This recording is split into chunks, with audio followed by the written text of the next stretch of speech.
So hi everyone and welcome back to another video of the 2-minute session. People say that overthinking is bad. If you believe me, it is good.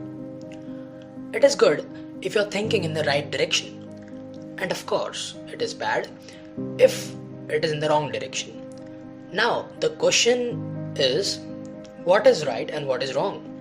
So basically, the things that are reality or you have experienced are right, and on the other hand, the beliefs or the illusions are wrong because they will lead you nowhere. So if you're thinking about your dreams, your future, the goals that you have set, then you are actually on the right track. But if you're wasting your day thinking about the beliefs, for example, let me give you a question. Does God exist?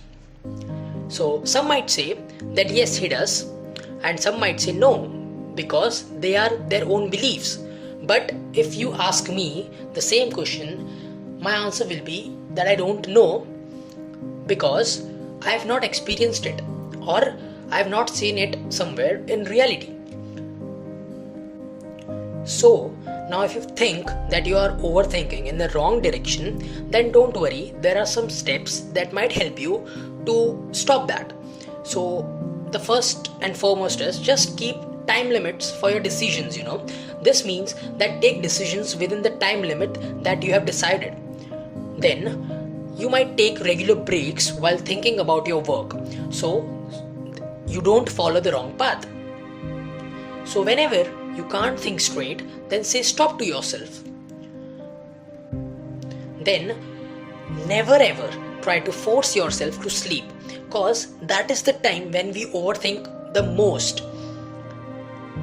After that, become a person of action. Take actions immediately. Don't constantly think on it. And the most important rule, the 5x5 rule. That is, if that thing is not gonna matter in the next 5 years, then don't try to think about it for more than 5 minutes. I hope these steps help you out. And if not, you might just DM me. So this is yours, the anonymous speaker.